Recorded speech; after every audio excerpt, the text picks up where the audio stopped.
Samaveda Bhaktivinoda Ki Jai. Gaura Premanandi Hari Hari Bol. All glories to the assembled devotees. Hare Krishna. All glories to the assembled devotees. Hare Krishna. All glories to the assembled devotees. Hare Krishna. All glories to the lotus feet of Sri Sri Guru and Sri Gauranga. All glories to Srila Prabhupada. Hare Hare.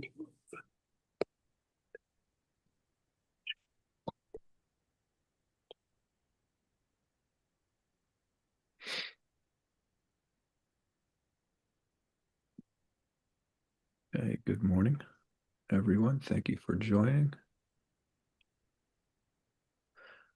Today we continue our study of Srimad Bhagavatam. Let me try to make this a little easier to read. We're on the third canto, 14th chapter.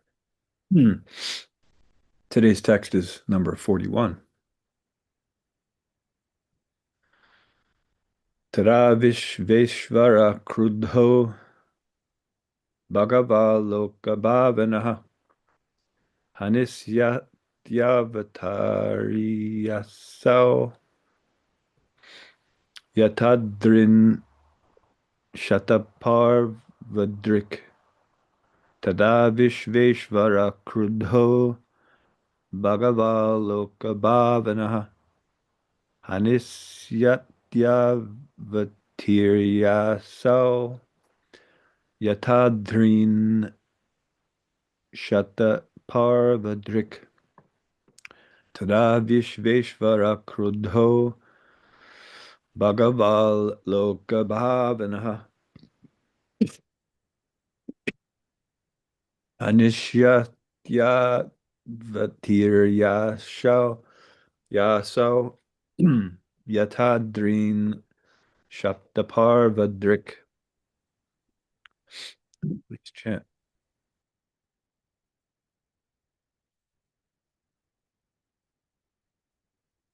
Hare Krishna. Tada Visheshvara Krudho Bhagavan Loka Bhavanaha Anishyati Avatiryashau Yatadrin Shataparabhadrik. Hare Krishna. Hare Krishna. Tada Vishveshvara Krudho Bhagavaloka Bhavanaha Hanishyatyavatiriyasav Yatadrin Shataparvadrik. Hare Krishna. Hare Krishna. Tata Vishveshvara Krudho Bhagaval Loka Bhavanaha Anishyatya Avatiryasau Yatadrina Shataparvatrika.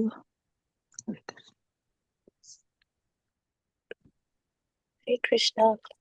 Tada Vishveshvara Krudho Bhagavaloka Bhavana Anashyati Avatiryasau Yathadrin Sataparvadrik.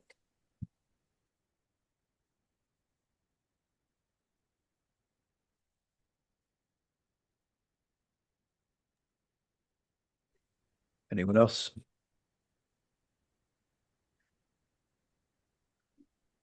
Okay. Tada, at that time. Vishva Ishvaraha, the Lord of the universe. Krudha, in great anger. Bhagavan, the Supreme Personality of Godhead. Loka Bhavanaha, desiring the welfare of the people in general. Hanishyati, will kill. Avatirya, descending himself. Ashau, he. Yata, as if. Adrin, the mountains. Shataparvadrik, the controller of the thunderbolt. Indra. Translation. and purport by Abhaycharan Aravinda Bhaktivedanta Swami Prabhupada. At that time, the Lord of the universe, the Supreme Personality of Godhead, who is the well-wisher of all living entities, will descend and kill them, just as Indra smashes the mountains with his thunderbolts. Purport. As stated in Bhagavad Gita, chapter 4, verse 8, the Lord descends as an incarnation to deliver the devotees and kill the miscreants. The Lord of the universe and of everything would appear to kill the sons of Diti because of their offending the devotees of the Lord. There are many agents of the Lord, such as Indra, Chandra, Varuna, and goddess Durga or Kali, who can chastise any formidable miscreants in the world. The example of mountains being smashed by a thunderbolt is very appropriate. The mountain is considered the most strongly built body within the universe, yet it can be easily smashed by the arrangement of the Supreme Lord. The Supreme Personality of Godhead does not need to descend in order to kill any strongly built body. He comes down just for the sake of his devotees. Everyone is subject to the miseries offered by material nature. But because the activities of miscreants, such as killing innocent people and animals or torturing women, are harmful to everyone and are therefore a source of pain for the devotees, the Lord comes down. He descends only to give relief to his ardent devotees. The killing of the miscreant by the Lord is also the mercy of the Lord toward the miscreant, although apparently the Lord takes the side of the devotee. Since the Lord is absolute, there is no difference between his activities of killing the miscreants and favoring the devotees. Translation again. At that time, the Lord of the universe, the Supreme Personality of Godhead, who is the well-wisher of all living entities, will descend and kill them, just as Indra smashes the mountains with his thunderbolts. Nama Om Vishnu Padaya Krishna Prastaya Bhutale Srimate Bhaktivedanta Swami Nitanamane Namaste Saraswati Deva Gauravana Pacharna Nirvishesha Shuddhivadi Pashatya Deshatare Om Ajnani Timirandasya Gyananjana Shalakaya Chakshur Militam Yena Tasmai Shri Gurave Namaha Vanchakalpatarubhyascha Kripa Sindhubhya Eva Cha Patitanam Pavanebhyo Vaishnavebhyo Namo Namaha. Hare Krishna. So just for context, because otherwise, I'm sure most of you have been following along, so you know what the context is, but just quickly to give the context, Kashyapa has just informed his wife that as a result of her disregard for proper culture and etiquette in attempting to conceive a child, she would give birth to two terrible sons who would also disregard culture and etiquette, but to a terrifying extreme, right? They would exploit and kill innocent beings. They would torture women. They would enrage the great souls, etc. And then today's verse is spoken. So that's the context. So that, pardon me, allergy season. Right. So then today's verse is spoken, explaining that the Supreme Lord would descend to kill them for their offensive actions towards the devotees. Srila Prabhupada starts out his purport by mentioning Bhagavad Gita 4:8. Many of us know this verse well, where Krishna tells Arjuna his reason for occasionally descending to the material world, to deliver the pious, annihilate the miscreants, and to establish or reestablish the principles of religion. In today's purport, we get a very sweet explanation of Sri Krishna's motives and priorities. And it's quite similar actually to the explanation that is given in the purport to Bhagavad Gita 4.8. So I'll read a part of that purport just so you can see the similarities. Because although it's true that Krishna comes for these reasons, he has primary reasons and he has secondary reasons. So here's Srila Prabhupada's, the first part of his purport to Bhagavad Gita 4.8. According to Bhagavad Gita, a sadhu, holy man, is a man in Krishna consciousness. And so he's defining these words because pritranaya sadhunam and then vinashaya cha duskritam. So first he's going to define sadhu and duskritam. So according to Bhagavad Gita, a sadhu, holy man, is a man in Krishna consciousness. A person may appear to be irreligious, but if he has qualifications of Krishna consciousness, wholly and fully, he is to be understood to be a sadhu. And duskritam applies to those who do not care for Krishna consciousness. Such miscreants or duskritam are described as foolish and the lowest of mankind, even though they may be decorated with mundane education. Whereas a person, oh, and that, by the way, it's then also referring to namam duskritino, another Bhagavad Gita verse, pardon me, which is mentioning this term duskrita. Okay, even though they may be decorated with mundane education, whereas a person who is 100% engaged in Krishna consciousness is accepted as a sadhu, even though such a person may be neither learned nor well cultured. Right. So first, Srila Prabhupada explains the definition of what a sadhu and what a duskrita could be. And despite material qualifications or lack of material qualifications, if one's consciousness is properly situated, then one is considered a sadhu. And even if you have all of these material qualifications, if the consciousness is not properly situated, then one is a duskrita. Srila Prabhupada continues, as far as the atheistic are concerned, it is not necessary for the Supreme Lord to appear as he is to destroy them, as he did with the demons Ravana and Kamsa. The Lord has many agents who are quite competent to vanquish demons, but the Lord especially descends to appease his unalloyed devotees who are always harassed by the demonic. The demon harasses the devotee even though the latter may happen to be his kin. Although Prahlad Maharaj was the son of Hiranyakashipu, he was nonetheless persecuted by his father. Although Devaki, the mother of Krishna, was the sister of Kamsa, she and her husband Vasudev were persecuted only because Krishna was to be born of them. So Lord Krishna appeared primarily to deliver Devaki rather than to kill Kamsa, but both were performed simultaneously.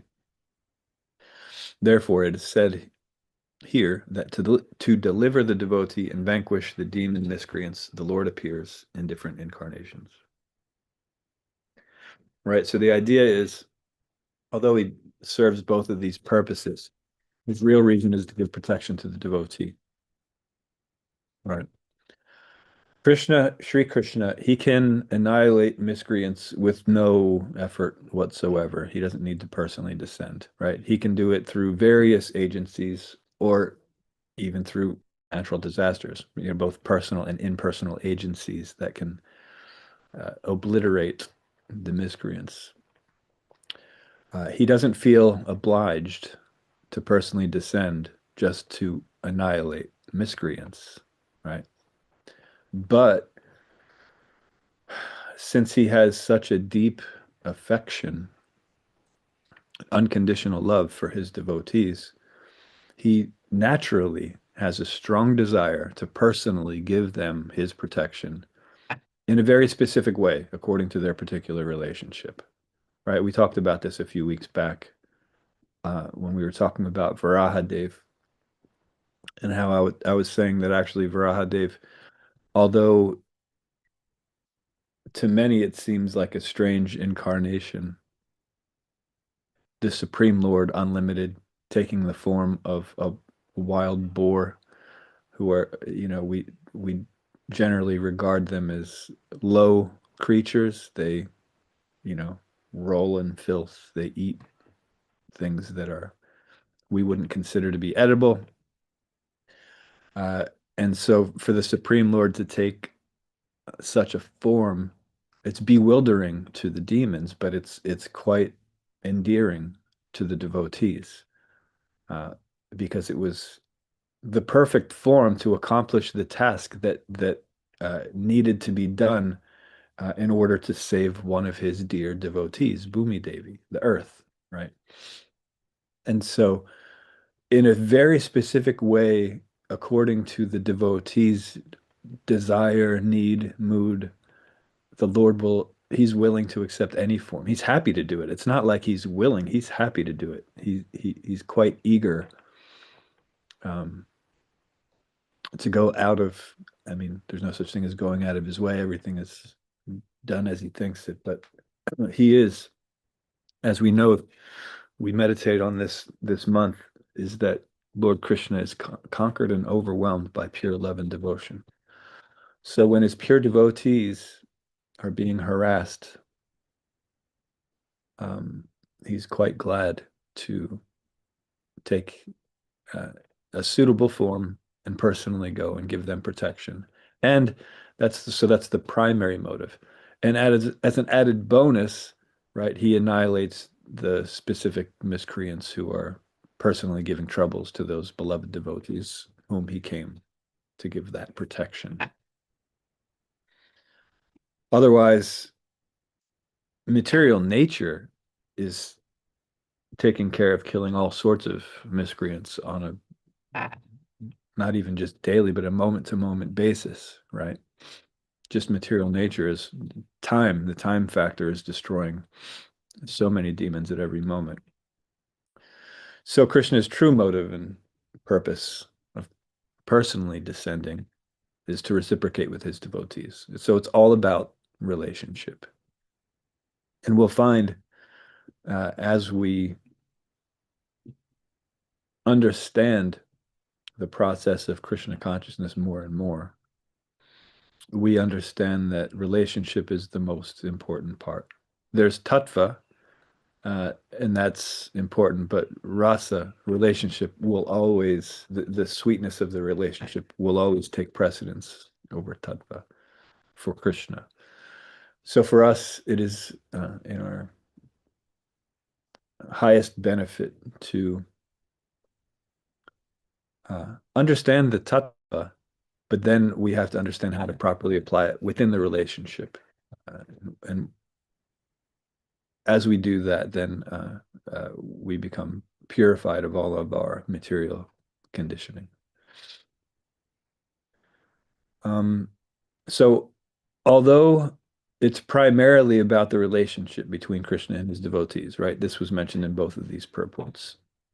In the circumstances that we're discussing in today's verse, the Lord's descent is also going to benefit these demons, right? Because this is the context we're getting it in, is that DT, she was lamenting that she couldn't control her senses just prior, and she was begging her husband, who is very dutiful, she's begging him to somehow counteract the offense, right? With his position, with his relationship with Lord Shiva and others, maybe he can do something that can counteract that offense, because she understood that it wasn't right.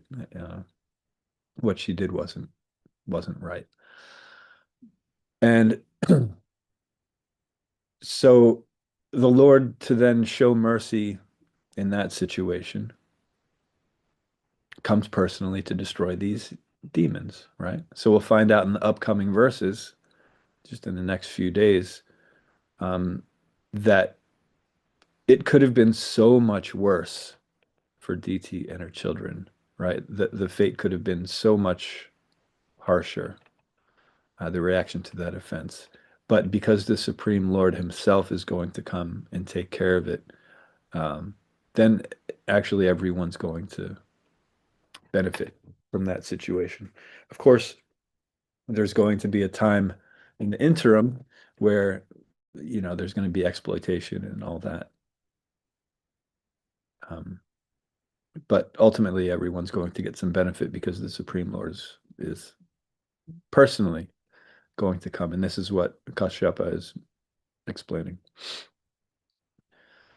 So, but in general, although miscreants sometimes benefit in this way from the Lord's personal appearance, it's not his true motive for descending, as we talked about. It's just a secondary aspect of his desire to give personal protection to his devotees. And this is actually, it's why it's so easy and natural to fall in love with Krishna. He's the perfect recipient of love, the only really real, true recipient of love, because his own love for us is unconditional and it's so overwhelmingly intense that when we express true love to him, when we're actually directing our love toward him, he feels unable to properly reciprocate that love, right? He actually considers himself indebted to his pure devotees. And so this is why it's so easy and natural once we start getting to know Krishna and his relationship with his devotees. Once we start really understanding that, we see that that is actual love. Anything else that we call love is usually some sort of transaction, right? But this is what love really is. This is the definition of love. Unconditional, and to such a strong extent that he, Krishna, is willing to do anything to serve his beloved. He's willing to break his own promises. He's willing to do whatever, anything. So he is conquered and overwhelmed by pure loving devotion. Again, as we meditate on this month of Kartik. The more we hear about these pastimes and the character of Sri Krishna, the more we appreciate, the more we are freed from our entanglement of nescience. The more we seek out the light, the less we're covered by darkness, right? And so this is actually a really good transitioning point for the next topic I wanted to talk about today, because today is the appearance of Radhakund. Srila Rupa Goswami, one of our acharyas, we are considered Rupanugas because we follow the path of Srila Rupa Goswami. Srila Rupa Goswami was tasked by Sri Chaitanya Mahaprabhu himself to compile literature that properly explains the path of bhakti for aspiring Vaishnavas. And he has compiled so many great pieces, poems, plays, books, compilations like that, that are so valuable to us. And one of the most valuable contributions that he has given, it's a very short book, Upadekshramrita, Nectar of Instruction. And Nectar of Instruction, it's short, it's 11 verses, but it brings us from just understanding what it takes in order to properly preach. So to first identify who we can take instruction from, but then also to understand what qualifications we need in order to give those instructions. The very first verse gives us this information, and then he proceeds to uh, teach us which things will hold us back from advancement in devotional service and which things are favorable toward cultivating devotional service. Um, then he talks about the different loving exchanges that can happen between the devotees and how we are to properly honor the devotees who are chanting, right? How we're actually meant to interact with devotees, understanding that when we come in contact with a devotee, we don't judge them through our conditioned filter, through from a materialistic point of view, right? We have to understand that the devotee, all devotees, because the spirit soul, have decided to put faith in Krishna, then any previous external qualification or disqualification becomes null and void, because the most important thing is that spirit soul has put his faith in Krishna. So therefore, when we're interacting with a devotee, we shouldn't see through these external eyes and make judgments, assumptions, etc., based on anything external. Then the book goes on to explain what we were just talking about here, about once we put our time and energy into hearing about Krishna, uh, all of the activities, the pastimes, the character of Krishna, they're transcendently sweet, like sugar candy. But we who are under the influence of material nature, who are materially conditioned due to our misuse of free will, due to identifying with the false sense of self instead of the real sense of self, we can't appreciate sweet things, right? It's like we are in a jaundiced situation. We are diseased by ignorance. But the more we try to cultivate this, the more we hear about Krishna's pastimes, his character, the more we actually realize, right, that natural relish will awaken, and that disease of ignorance will be destroyed, right? So as we cultivate an understanding of Krishna, again, we see naturally just the way that he behaves with the devotees. We actually see what true love is. We actually see that which we are striving to find here in the material world, it doesn't exist in the material world, but it does absolutely exist in Sri Krishna. And so when we see that the thing that we're really striving for is present right there, the more the more time we spend on hearing and chanting Krishna's name, his pastimes, etc., then the more this ignorance is destroyed, the ignorance, the material covering. And then, of course, Srila Rupa Goswami then gives us the essence of all advice, which is to utilize all of our time, 24 hours a day, in hearing, chanting, remembering Krishna's names.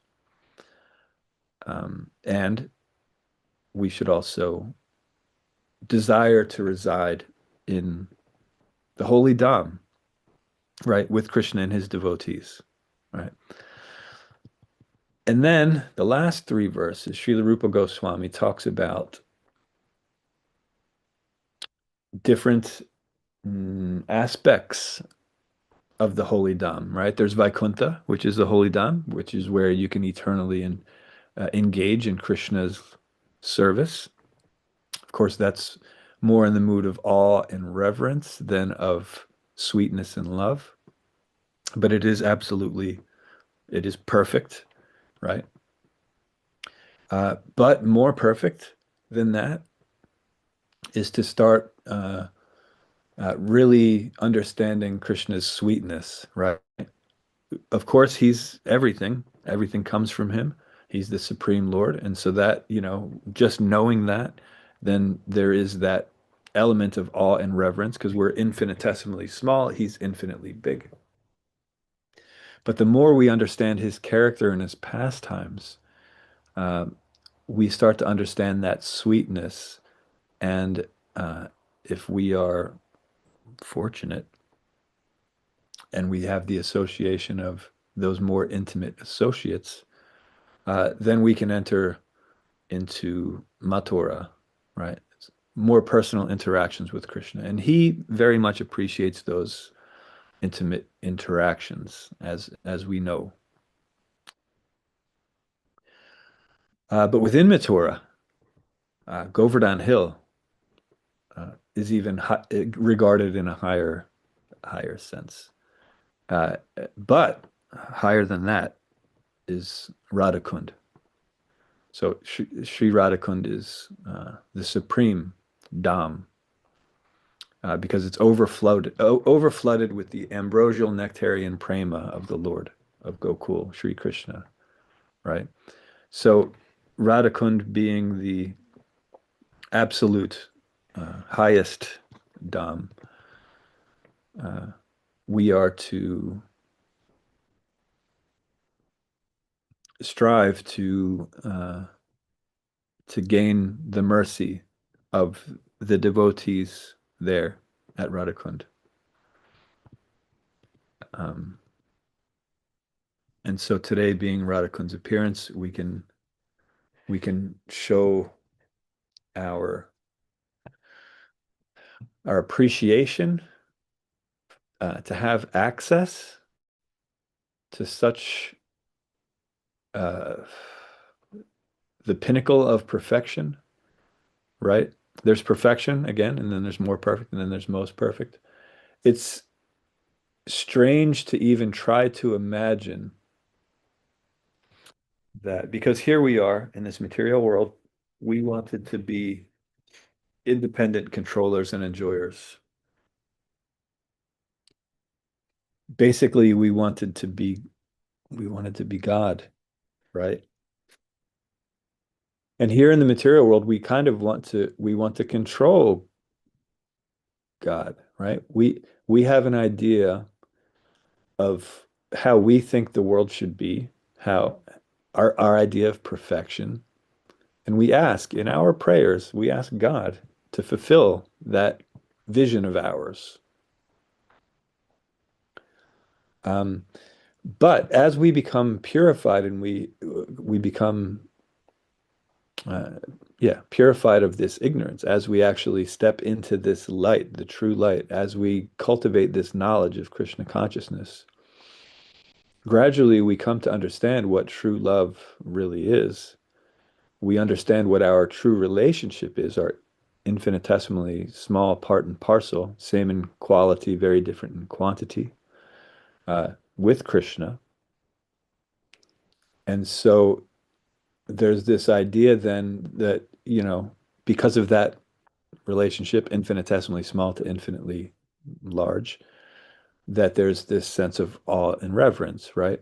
But that's just the beginning. That which we are seeking for, which is the experience of a higher bliss, a higher love, it's actually present there with the Supreme Lord. And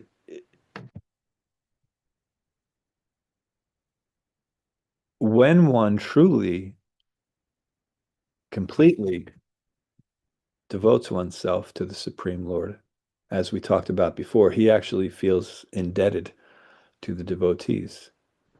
And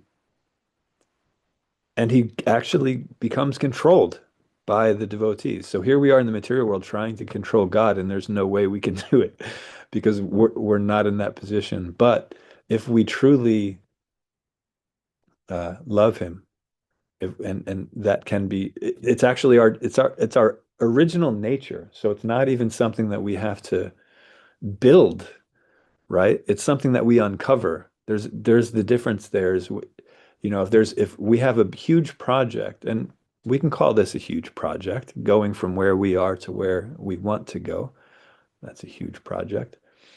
If one has to build that, that's a big deal, right? You have to have all sorts of qualifications. You have to have all sorts of resources, all of that. But if you're just uncovering it, if it's already there and you're just taking away the stuff that's keeping you from seeing it, then it's no longer a daunting task. It can still be difficult because we're very much attached to those things which are covering our vision of what's there.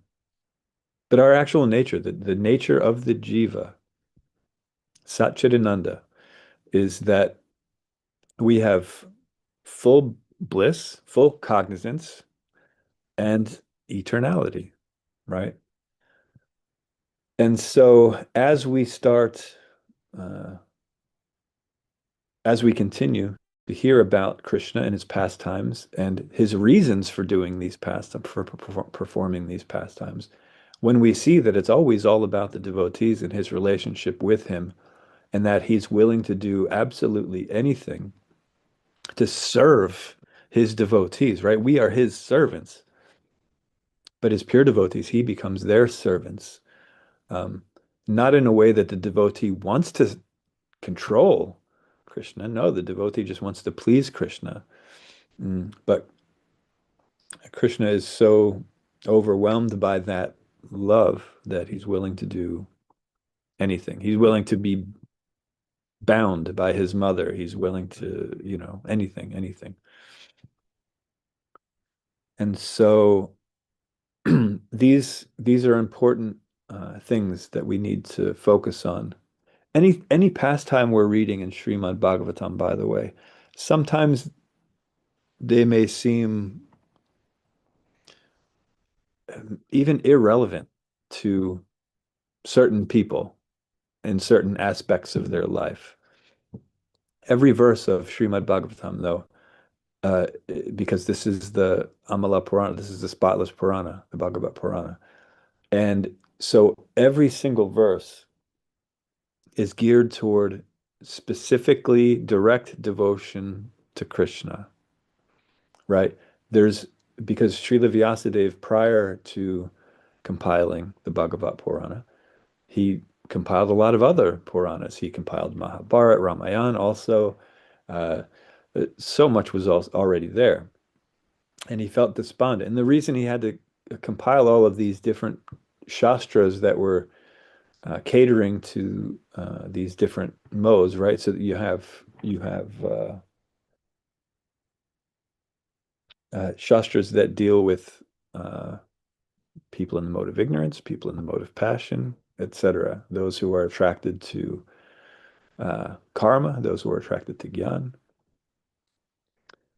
And because in the material world there's such a variety of people, and because Krishna consciousness is for everyone, there has to be these Vedic scriptures that start on those low platforms to bring one to pure Krishna consciousness. And so Srila Vyasadeva, having already compiled those literatures, which reach down to the darkest depths of ignorance and start people on the path of reawakening their original consciousness, those necessary scriptures were already compiled, but he felt despondent. And Narada Muni explained to him, well, the reason you're feeling despondent is because people are unscrupulous. They'll just take these concessions that you're giving them, these concessions to engage in sense gratification and cultivation of knowledge, etc. But they're not going to heed the primary goal, right? So they'll just be distracted. They'll be thinking that they're following the religious process, but they'll only be following details of them. So he said, so now you have to write one more Purana, but just for the devotees. They have people that are already convinced that there's no there's nothing left here in this material world. There's nothing of substance here. This is all shadow. This is all a reflection. So those who are convinced of that, then you give this Purana to. That way there's less of a chance that they will be distracted by uh, external details. So that being said, every bit of the Bhagavat Purana is about relationship. So we talked about a few weeks ago how we can see that although it seems strange, the pastime of Varahadev is very much about relationship. And we can see that with every part of Srimad Bhagavatam, the universal form. We've talked about that before too, how that is also, from Krishna's point of view, is quite a personal interaction with these rebellious living entities that chose to forget him. So the cosmic manifestations, all of the different pastimes, even when we're hearing about the lineage of the different dynasties, because the Bhagavat Purana is focusing on the devotees who appeared in those dynasties and what their activities were, and how we can gain inspiration and instruction uh, uh, through their examples, and how we can progressively and steadily peel away those thick layers of ignorance that are covering our true nature, right? So thankfully, we don't have to build anything, right? We just have to uncover it. And all of the tools are given to us. We just have to take proper advantage of them. So when we hear Srimad Bhagavatam, we have to understand how that whatever we're hearing, how it applies to our true relationship with Krishna, uh, and how we can favorably begin to engage in his service, how we can um, focus on those things that are favorable, how we can gradually decrease those things that are unfavorable, etc. And if we do that, if we're able to take full advantage of that and engage 24/7 in the process of Krishna consciousness, then we will qualify for entering pastimes in the spiritual world. And within the spiritual world, we have the privilege and great fortune to understand that there is perfect, there's more perfect, and there's most perfect. And so whatever we can qualify ourselves to do, that'll be fantastic for us. But of course, we are striving to give Krishna the most pleasure. It's not that we want to be in the most pleasurable place. Uh, we want to give Krishna the most pleasure, we aspiring devotees. So since Srimati Radharani gives Krishna the most pleasure, we want to become servants of her servants of her servants, and just do whatever we can to contribute mm, uh, to Krishna's deepest pleasures. So that is our ultimate goal. Let's stop here, see if there are any questions, comments, topics of discussion.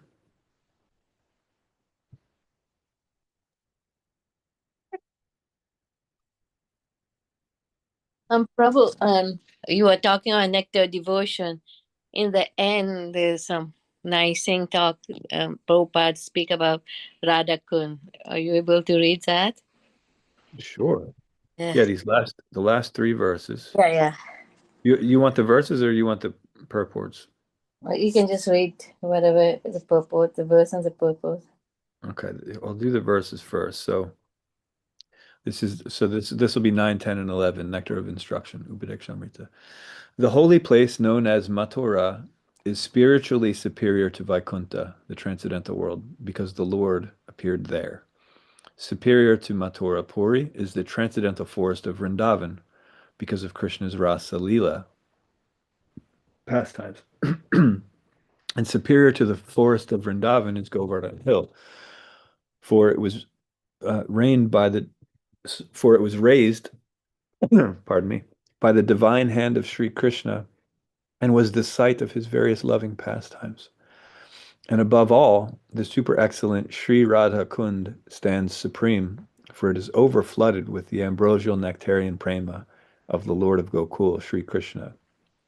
Where then is that intelligent person who is unwilling to serve this divine Radha Kund, which is situated at the foot of Govardhan Hill? That was verse 9. Verse 10. In the Shastra, it is said that of all types of fruit of workers, he who is advanced in knowledge of the higher values of life is favored by the Supreme Lord Hari. Out of many such people who are advanced in knowledge, jnanis, one who is practically liberated by virtue of his knowledge may take to devotional service. He is superior to others. However, one who has actually attained prema, pure love of Krishna, is superior to him. The gopis are exalted above all the advanced devotees because they are always totally dependent upon Sri Krishna, the transcendental cowherd boy.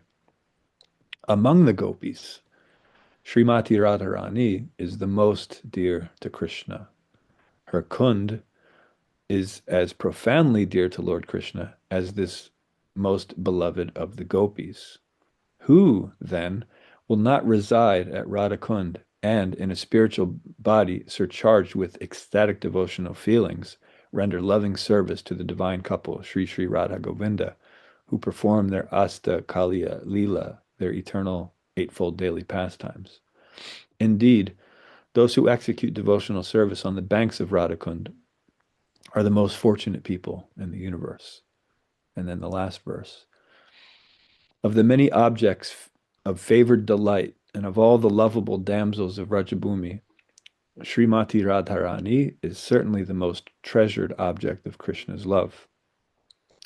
And in every respect, her divine Kund is described by great sages as similarly dear to him. Undoubtedly, Radha Kund is very rarely attained even by the great devotees. Therefore, it is even more difficult for ordinary devotees to attain. If one simply bathes once within those holy waters, one's pure love of Krishna is fully aroused. Those are the verses.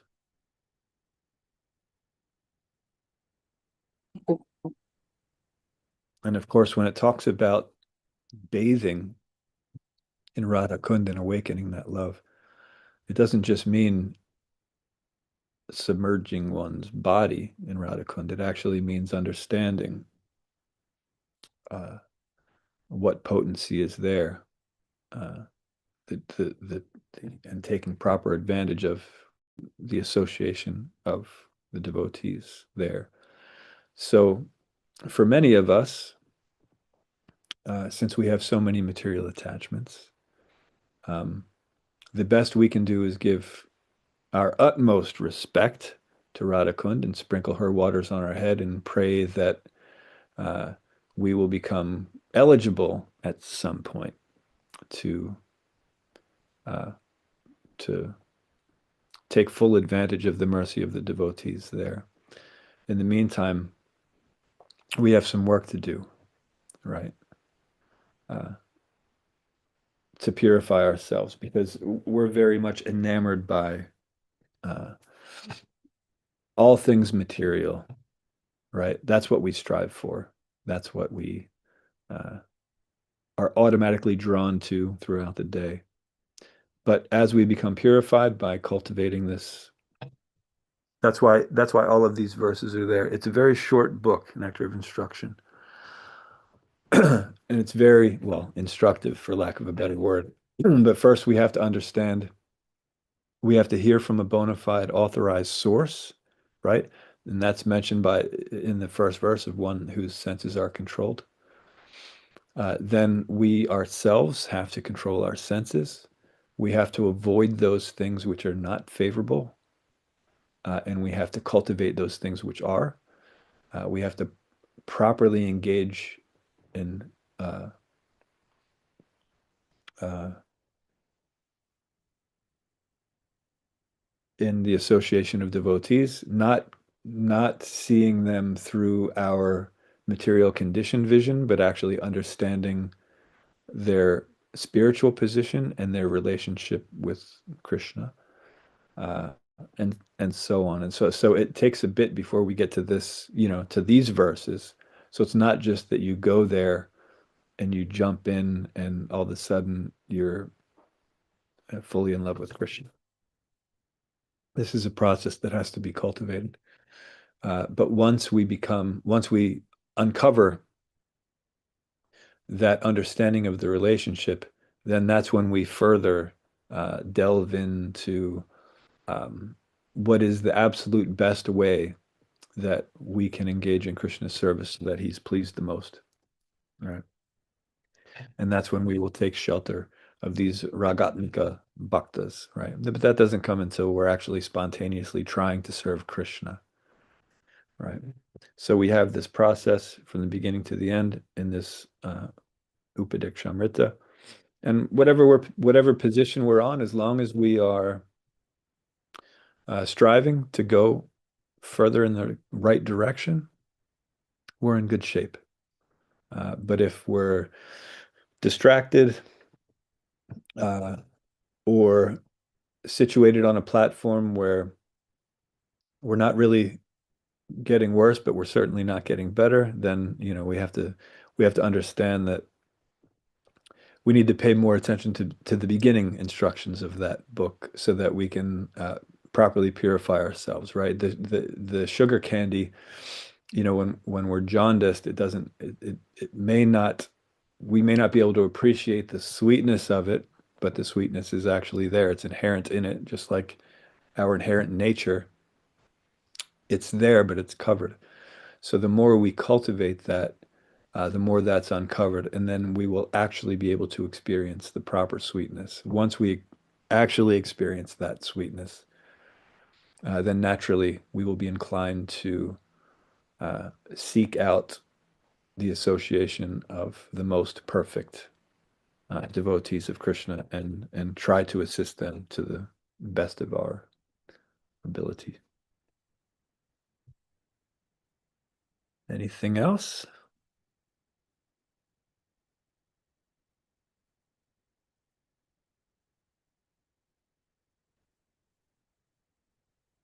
Okay.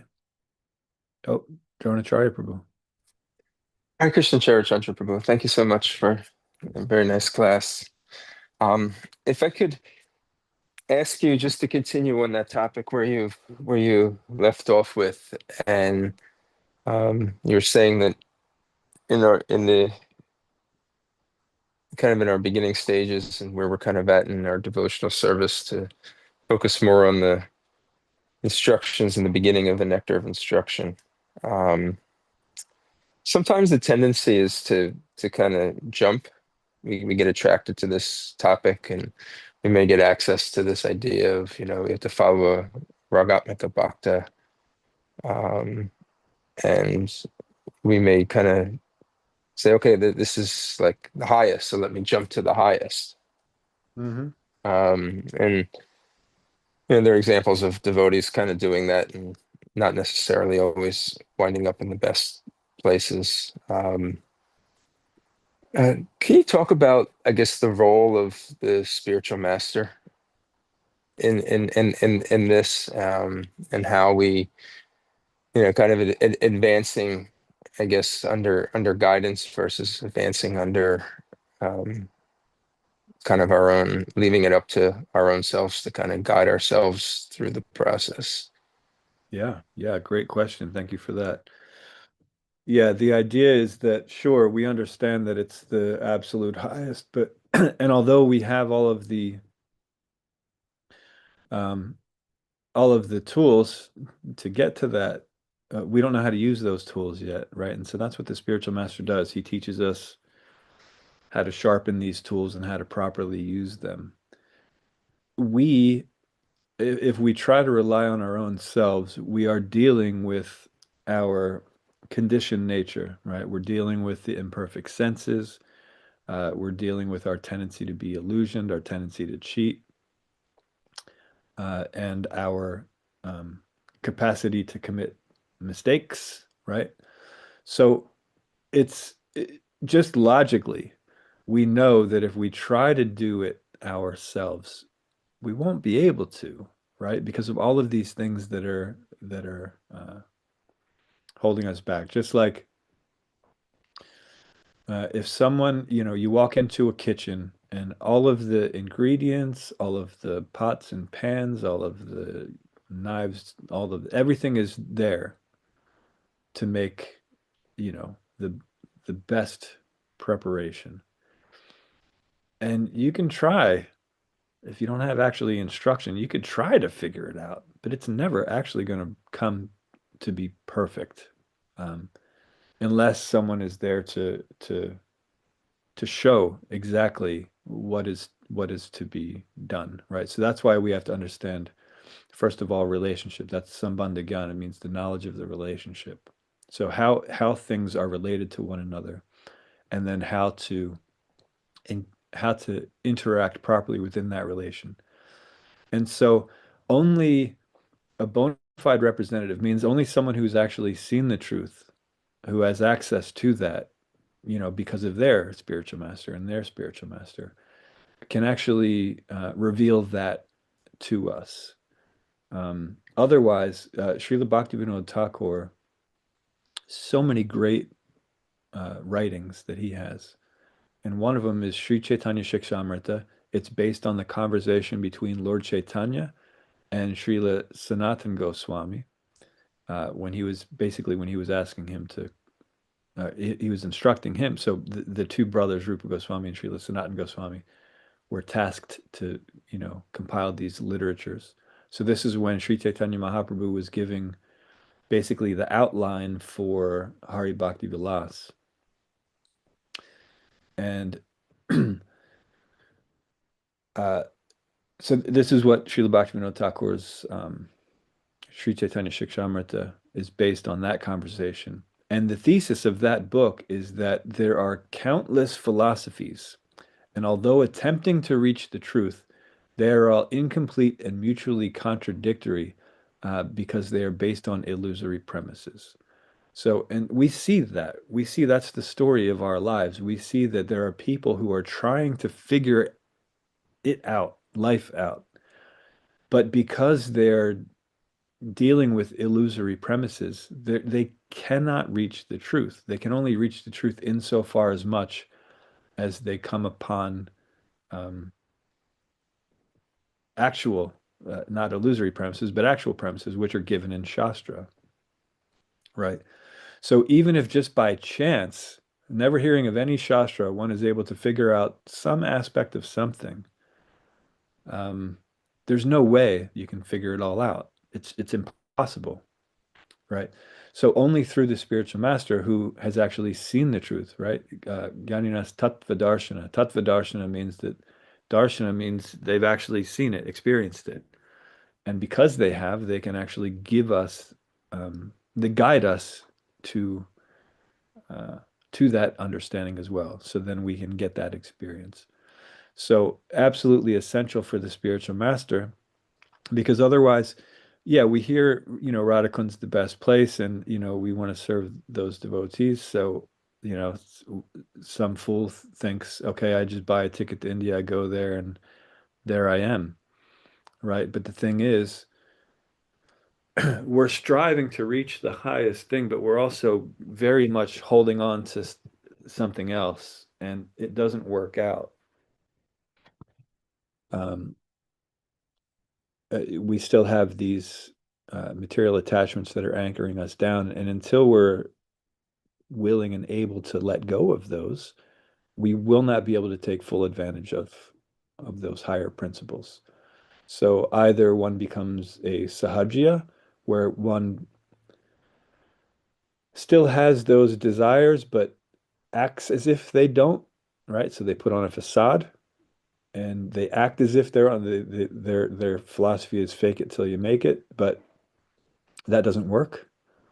And so they pretend for some time, even for a long time sometimes. Um, but they're not actually reaching that true goal. Um, or one tries to do that, but the material desires hold them back, and so they fall back into their old habits. But the real way is, as like we said here, there's these topics of Krishna, they're like sugar. And if they're not, if we're not actually perceiving them as sweet, that means we're covered by ignorance. So therefore, we should continue to take that treatment until that awakens. Because Krishna's pastimes, they are sweet by nature, even though some of them seem strange, right? And we talked about this before. But that's there. So yes, the spiritual master is essential for us uh, because he has seen the map, he's seen the destination, and he's expert in guiding us from wherever we're coming from. And so, to whatever extent we actually follow those instructions, to that extent we're purified and we're able to take proper advantage of the absolute truth. Is that okay, or should there be more in that, Dronacharya Prabhu? I really appreciate that, Prabhu. Thank you so much. Okay, thank you. Acharya Prabhu, something to add. Go ahead, please. Hare Krishna, thank you. About that topic about, jumping prematurely to Rasika things, maybe this is Atmavan Manyate Jagat on my part, but I tend to think it's probably pretty universal, and maybe the devotees here can even offer their testimony, that at some time in our devotional service, most, if not all of us, go through phases like that. Maybe the first time we read Krishna book, or especially common the first time we go spend some time in Vrindavan. I think a lot of devotees, even many or most devotees, go through a phase where they're thinking, yeah, I'm almost there. And I mean, I certainly went through that phase, but in one sense, it's unbalanced in so many ways. But I think it's also a natural part of our growth. And most devotees, 99.9%, due to good instruction from Guru, from continuing to read Srila Prabhupada's books, and just the intelligence and common sense of the individual devotees, we generally will also sort of grow out of that and get a more sane view of where we're at and learn how to gradually, in a more sane way, integrate these different Rasic topics in. So maybe that's one way to look at it, that it's sort of a natural excess that we all, or many of us go through and experience and gradually grow out of and learn to integrate it in a more mature way. And maybe Yeah. some of the devotees, I'd be interested to hear the devotees if, how universal that experience is. Hare Krishna. Thanks a lot. Hare Krishna. Thank you for that. Yeah, this is commonly known. I don't know who coined the phrase, but someone started calling it pure devotee syndrome. It's when we're on the neophyte platform, we tend to, because everything is simplistic, right? So we see something, we accept it, and we feel that we're doing a really great job of it. We think that we're seeing Krishna everywhere, even though we're still dragged down by our senses. But if we're actually honest with ourselves, we see what our actual position is, and if we're fortunate to have a patient spiritual master who can see through all that. Yeah, no, I think we all go through it. Does anyone want to share something about that? Or at least anything? I think, yeah, no, I think you're right. It's 99.9% of us, or maybe even all of us have gone through that. And you're right. It is natural. But it's also something that we should we should be able to navigate past, because without having the advantage of having a bona fide spiritual master, there's no way past that, actually, unfortunately. But some of us stay on that platform for quite a long time, unfortunately. But yeah, no, that's the solution. The remedy is approaching a bona fide spiritual master, inquiring submissively, rendering service like that. And then the truth can be revealed.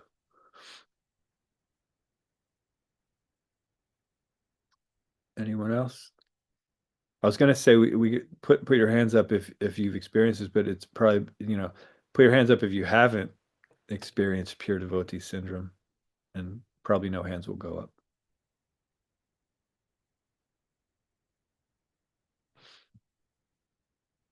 Okay. Anything else? It doesn't, Charipur, it doesn't seem like anyone wants to share their embarrassing stories about when, or maybe still going through pure devotee syndrome. I'm shameless, so I don't care. I remember one time I was just telling the story recently. Early on, I just started chanting, and I was walking through, I was on a sort of like a japa walk, and I'm walking through the forest, and it had just rained that night, and so all of the leaves of the trees just had a little bit of water on them that were still dripping off. And I'm walking through this forest, and I'm feeling connected to Krishna. It was it was not really it was a false sense of connection, but it was a sentimental uh, thing that I was experiencing, and I was walking, and I was putting my finger on from the wrong hand on the leaves to collect the water from them, because I was thinking this is naturally, it was coming from Krishna, and there it is. And so I was taking it, and I was using that water to mark my body as a That's temple. good. And it reminded me of, there's this story where there was a devotee who was telling Srila Prabhupada, when I chant Hare Krishna, I see this beautiful, blue light, and it's, shimmering, and they're going on and on about this experience. And Srila Prabhupada said, don't worry, keep chanting, it'll go away. It's one of those things where we feel, and it's something, it's what's called a semblance of taste. It's not ruchi, but it's a semblance of it. And so we get those experiences to sort of boost us forward. But if we consider ourselves on the platform of ruchi, when we just have a semblance of it, then that's when the troubles come. But if we just are able to, um, just basically be thankful for that little nudge in the right direction, and then continue to cultivate the proper path, then yeah, then we're in much better shape. Did you want to share your specific story of pure devotee syndrome, Acharya Prabhu? Me? Yeah. Uh, in I will, in very brief summary. It was not my first time going to Vrindavan, but my first time going and staying for a long time. Just after I got married, we went and spent most of a year in Vrindavan. And there are different devotees there and different books there. At that time, this was before the internet, but they had a book room in the Gurukul with like all the commentaries of the acharyas, and I started dipping into them and reading them. And I didn't do anything particularly bogus or anything particularly crazy with it, but I remember thinking, yeah, pretty soon I'm going to be entering Krishna's pastimes. Just a sort of overinflated view of myself. That's in brief summary. Right. And that was the main thing, but it's actually comes in it comes and goes in waves also. sometimes I get a more sane understanding of where I'm at, and sometimes a little more unbalanced. But one thing I'll also say about it is that I don't have that problem or that issue anymore. But at the same time, I almost have like a sort of wistful, you know, you know, not like I said, since I'm shameless, my devotional service now I'm carrying on, I'm trying to do, but I'm not always in the most, excited, blissful, eager. So I sort of miss that aspect of it. So if I could like learn to integrate that, the sort of sanity and the seriousness and the gravity of it that I understand now, but also that excitement and even hope that, I could really attain something. A way to integrate that, I think, would be very nice for my devotional service. Yeah, well, yeah, balance is great, but we also, yeah, it- because the when that happens early on, it's basically, like I mentioned, it's a false sense. So it's not something that we actually want. It's we could use it to boost ourselves, kind of as a stepping stone, but it's not a sustainable thing until we're actually, developing that actual attachment, right? After the aftertaste, then attachment. And so, yeah, no, but it's there.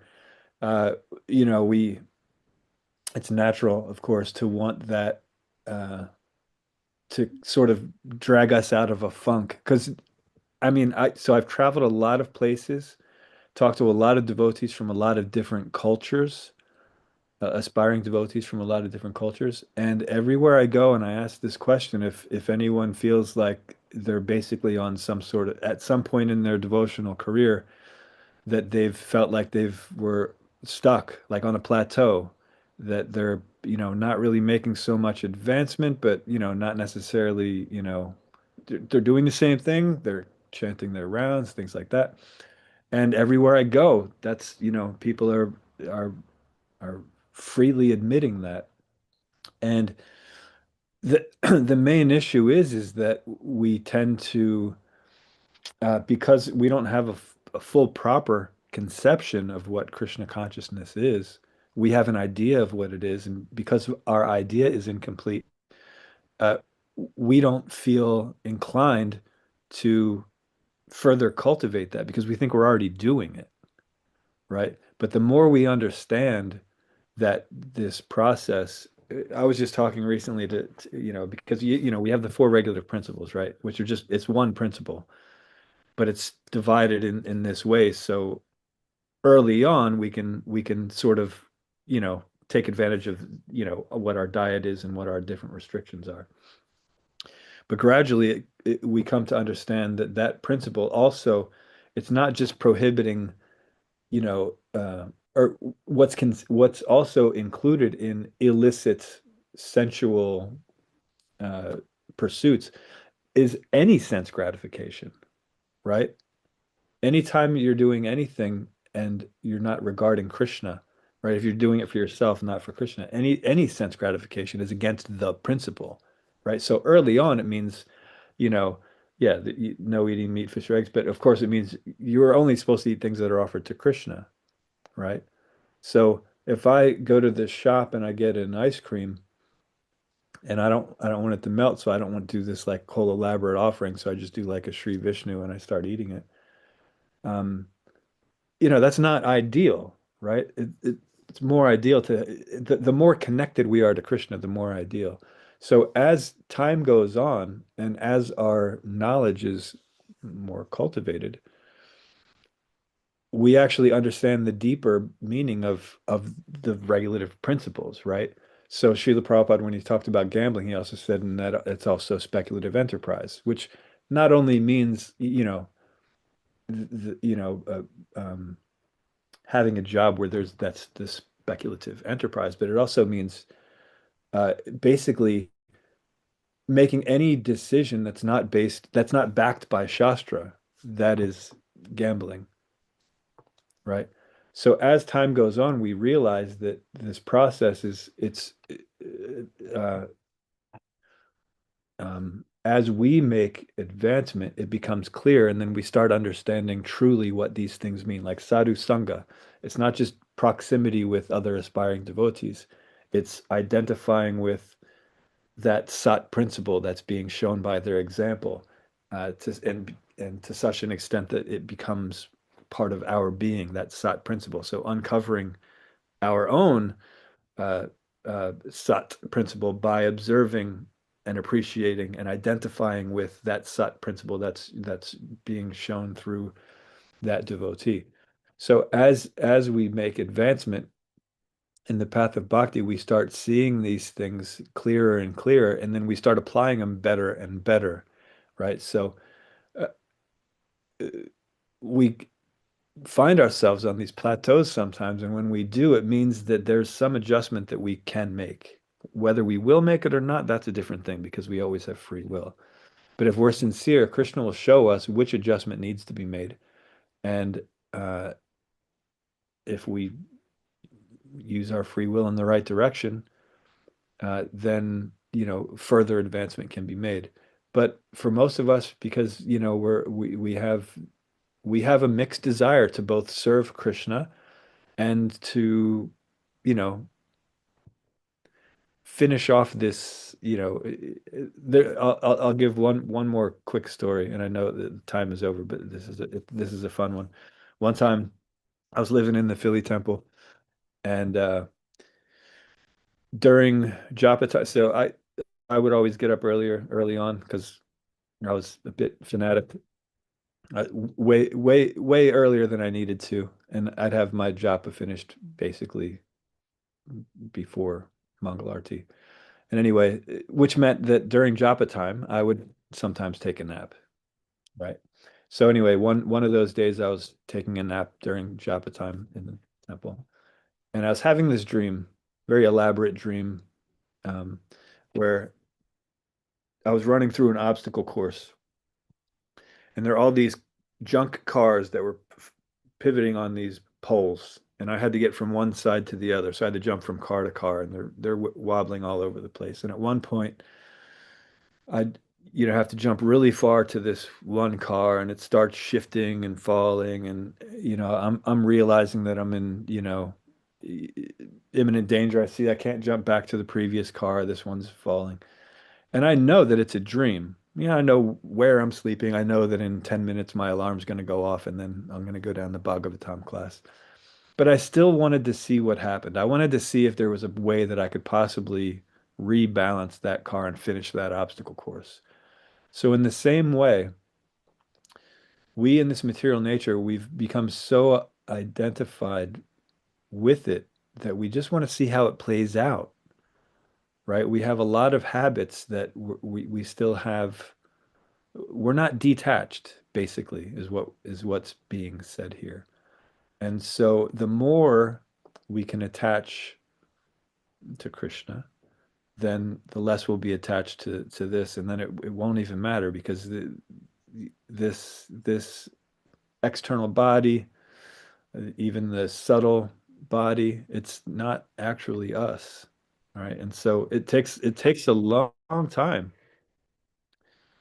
uh, for us to get to that point. So when we see we're on those plateaus, it means, okay, now it's time to make an adjustment. And if we're fortunate, if we're surrounded by um, sincere devotees, and if we're able to take proper advantage of that association, then we can get ourselves off of those plateaus. But like you mentioned, sometimes what what drives us to get off of those plateaus is that little sense of sort of inspiration and hope and things like that. And we can get those from the devotees, from hearing the pastimes, things like that. But yeah, it is an interesting dynamic uh,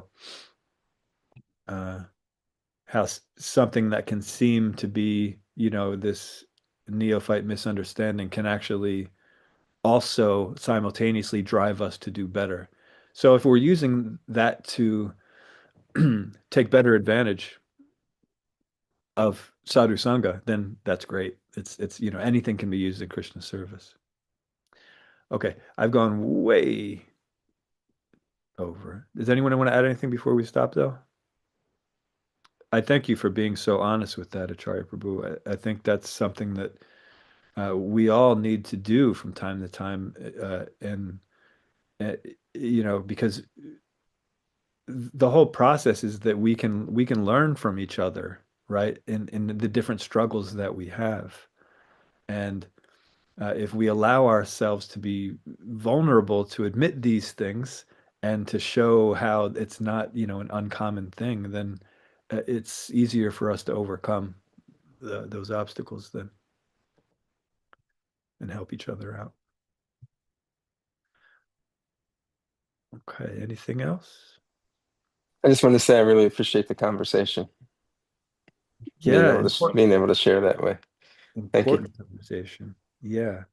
Because otherwise, if we just assume that the people that have been around for a long time are, 100% properly situated, and we're not going to be willing to discuss the fact that we're not because we're going to be embarrassed by it, right?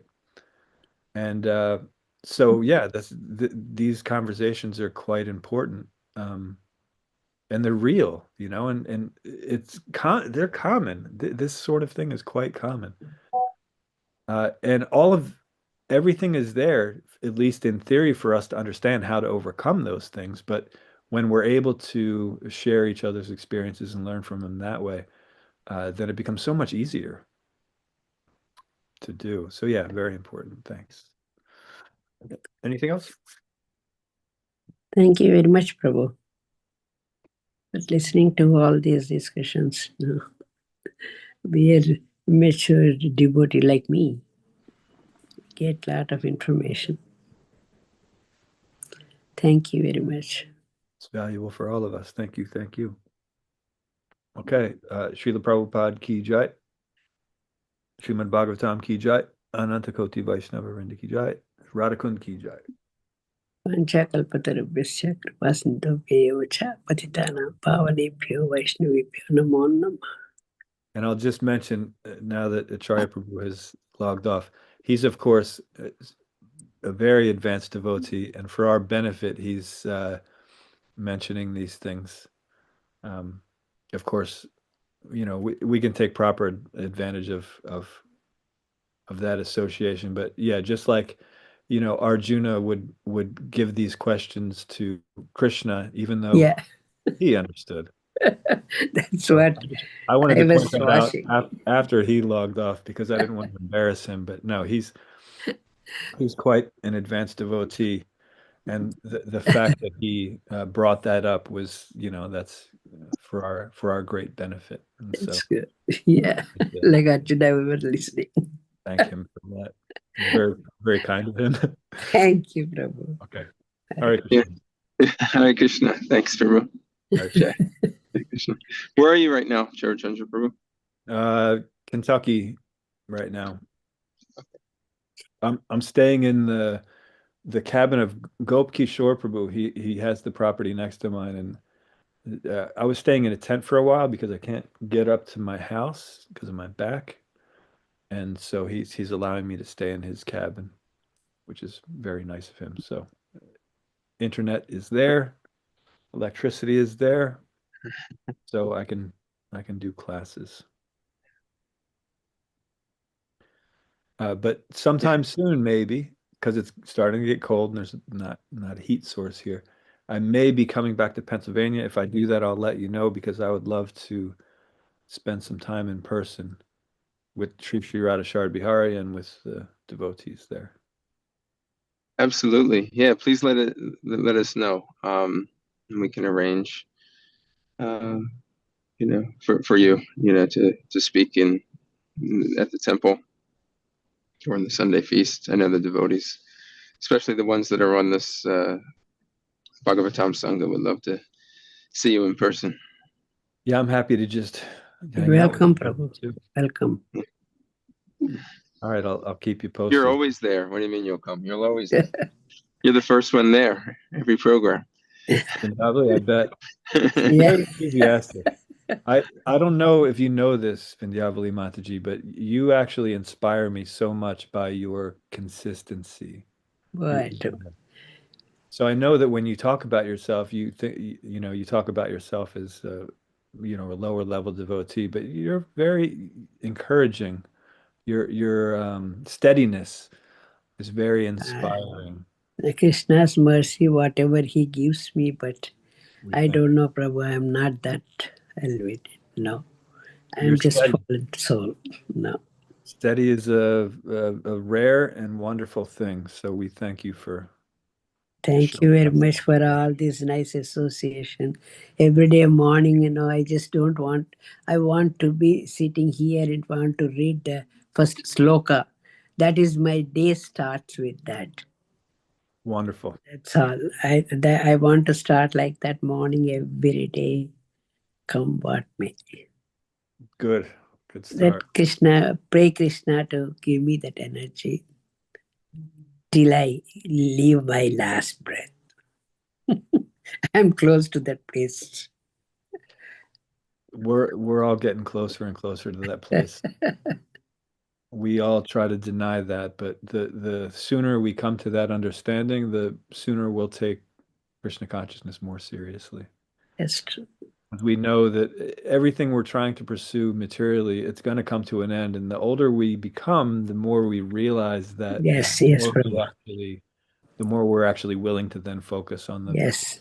process of. Really, I'm feeling for that. And I'm feeling like that. Yeah. Yeah. Thank you very much, Prabhu. Thank you. Hare Krishna. Hare Krishna. Hare Krishna, Dronacharya Prabhu. Hare Krishna. Hare Krishna, Vrindavan